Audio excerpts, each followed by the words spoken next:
Hey everybody, Ramdean and Black with you. Mark's keeping it real, keeping things going here. We're talking about another couple of cool fights going down at UFC 212 in Brazil. You were just in communication with Mark Henry, the boxing coach of one Marlon Moraes, former World Series of Fighting champion, looking to make his UFC debut, and he is not fucking around. Doesn't want to just dip his toe in the waters. Wants to go after the best, signed on the dotted line to take on Raphael Assuncao. The guy has got huge balls, and the reason is, after this fight, people, whether he wins or loses, people are going to be like, holy shit, where did this guy come from? How is his record like this? And we've never heard of this guy before. Well, yeah, they intend to really, go down there and show what the deal is. And they wanted, fuck up some shit. They wanted the toughest fight they could find, and this is that. Raphael Assuncao, the deal with him, the reason that is always a hard fight. TJ, any of these guys fight him, they're having it's a tough night, is because he's good at everything, and he really understands putting the whole thing together. Wherever you are, there's an old nut up concept that a lot of the Brazilian alpha males have, which is, I'll fight you anywhere. On the feet, I'll knock you out. On the mat, I'll submit you. And it was the early days. Some of that came from the early days when they would fight Americans who had a little more control over where the fight took place. They'd face off with some collegiate Americans, and they're like, okay, so in that in-between zone, I might not be always in control, but put it wherever you want and I'll finish you. And Assuncao has that psychology, and he's very good everywhere, and he understands every exchange and every position, and he's a really hard fight. You have to be bang on in every way to be able to beat him. You almost feel like saying he's not remarkable anywhere, but that's because he's remarkable everywhere. And it's a very, very hard fight. And I was talking to Mark Henry today, like you said, I'm going down to New York to interview him for Monster Zim June 6th, and maybe Frankie as well, maybe Eddie. I sent Eddie a message today, Alvarez.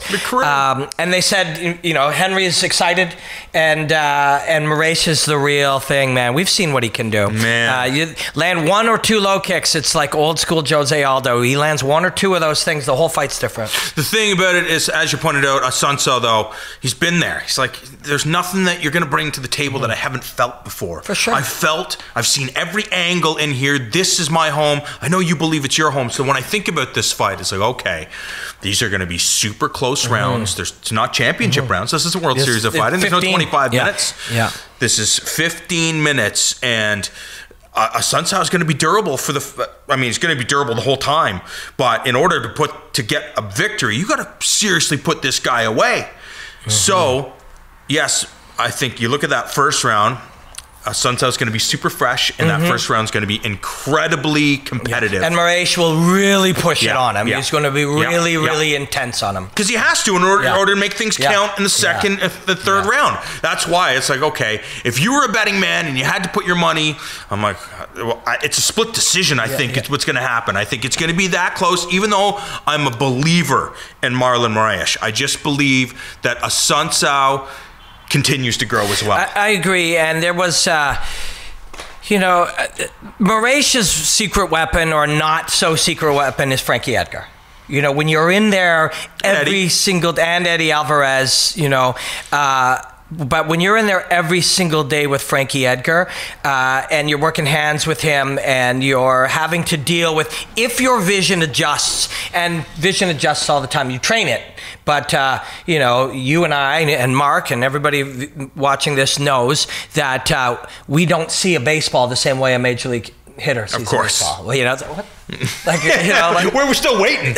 We're still waiting. It's like, no, man, it's in the guy's glove. Yeah, exactly. We didn't even see anything, right? But they do.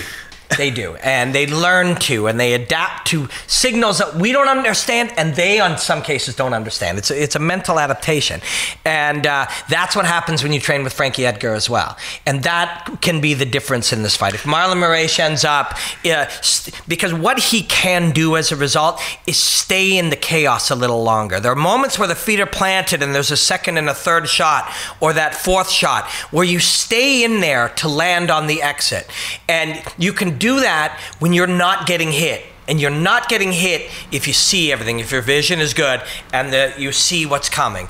And those are the things that working with a Frankie Edgar and a Mark Henry put you in place to do, is finish the fight in one of those exchanges. And that's the thing. If you're taking this fight with Assuncao, the upside is, okay, enough people know this guy. And when you look at the bantamweight picture right now, when you look at Garbrandt and Cruz and Dillashaw, and it's like, okay, what's going on right there? You can jump a whole lot of people. Who knows when Dom's coming back?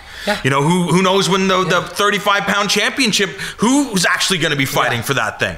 If you come in there, if you're Marlon Moraes and you lay out Raphael Assuncao, you're 100% in the title conversation. I think so. Especially, you know, I just have this vision in my mind of him being in there 1 second longer and landing the left hook before the left hook comes back. Kind of a Carlos Dan Condit. Hardy, Carlos Condit kind of scenario. That's there for him. That's there for him. And, you know, his hand is where it should be, and he just commits to it, and he's down on it. And that's a Mark Henry line of thinking, is there's going to be moments where we both land. And who's in a better position to take advantage of it or do more with it and protect themselves. And that's part of their ongoing thinking. And I just see that possibility materializing for Marlon Moraes, is landing that left hook in one of those exchanges. If he does that and Assuncao falls down and shakes and hits the mat, now all of a sudden everybody's like that. And that thing at the top there, Dom, TJ, who may be going to 125. If he does, it'll be hard to go back. And of course, the champion, you know, you add another killer to that. That's the best division in the world. You add one more killer to that. Fun. Another super cool fight, maybe a fight that will produce fight of the night. The always exciting and always controversial Erick Silva taking on the super scrappy Hawaiian Yancy Medeiros.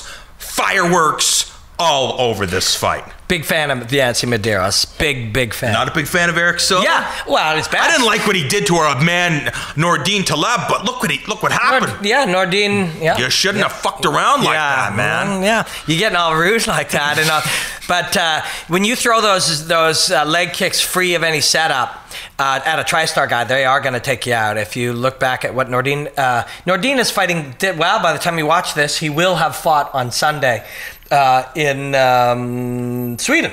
I keep getting confused I know, about all these friggin' fights that are going on. Yancy Medeiros, so is the idea just be technical? Because the one thing happens with Medeiros that we've seen, you want to pull him into like a scrappy brawl. He'll oblige because he's so tough that it's like, all right, I played this game with lots of people, and normally I see somebody falling on the ground when this happens. Yeah, Erick Silva is a man of two careers, and they both have two totally different bodies. You know, the body of work and the physical body is different. And it seems one of them ended right around this time that some changes were made. I forget what in the UFC, and then the other one went at this time. And if you remember how he moved and how he hit and how he looked, and then since then he hasn't. Yancy Medeiros will get into the firefight with him. Brazil is a different beast in many ways. So hard to say. I mean, it's one of those things. If you look back, we also chatted about Vitor versus Nate Marquardt. Go back and watch that. There's elements of that, what's going on here, but at a different time in the history of fighting. So, you know, when you play with those things, if he did, these are all conjecture. He might have just had injuries. I mean, maybe. It's possible Erick Silva, the reason his body changed so dramatically is that he went through a number of injuries. There are other possibilities. Sure, there are illness, all kinds of other things. I'm sure, but I mean, but he is a different fighter than he was, you know. So what do you think? So the fight starts, Erick Silva burns super hot, really fast, hoping to catch you with some spinning, flying, jumping off the cage, something. And if 4 minutes comes, Medeiros lands a takedown or something, Silva gets hurt, he starts fading, he starts crumbling, and then that's what we've seen in round 2, and then eventually gets finished or something like that. You know, we tell people that it's crazy to bet on fighting, and this would be one of those examples that I would say I wouldn't play around with this. We don't play around with any money on fights. But if you are so inclined, agreed. If you are so inclined, this would be one where I would wait till I saw the weigh-ins. Yeah. Do you know what I mean? Yeah. I mean, realistically. Yeah, I mean, you can. Yeah, you can. You don't have to bet before that. Exactly. Wait till you see the weigh-ins. Does he look closer to the Erick Silva, who was unbelievable? Awesome. Or does he look like the Erick Silva who's, like, hey, the guy Uncle does Erick. CrossFit? Right. Actually, the CrossFit athletes are pretty in shape. But yeah, he works out a bit. Like, which one does he look like? You mean CrossFit boot camp? Exactly. That's what it is. Just regular guy going to CrossFit boot camp 1 or 2 on a Sunday a week. Exactly. Kind of look like that. Yeah. And that's no disrespect. These are parts of the game. These are parts of the path. And they're different now than they were back then. So, but that would be my advice. Well, if we, USADA aside, let's just say we're in a clean landscape. Nobody's doing anything. In this landscape, if everybody's adhering to the rules and you're a betting man, do you still believe that Yancy Medeiros, because he has a mental advantage, he's a mental giant, he does have toughness, he has all the attributes to really bring it to somebody and hurt you, and it's going to be hard to hurt him? Do you see Silva crumbling, or do you see Silva in bad spots able to climb himself out of bad spots? We haven't seen that for a while from him, but it would be cool to see. It really would, especially in Brazil. Remember the John Fitch fight, man? Yep. That guy took a shit kicking. Yes, it's true. So I don't know. We'll have to really see. There's always we say it all the time. There's always so many variables, and this one is a little more. Causation and correlation are not the same thing, but this guy has been very different in the last 2 years than he was in the 2 years before that.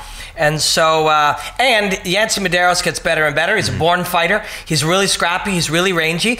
His problem, and if he loses this fight, one of the elements at play is that he has the temptation to override his better sensibilities and end up saying, I'm tougher than you, so let's punch each other until we find out.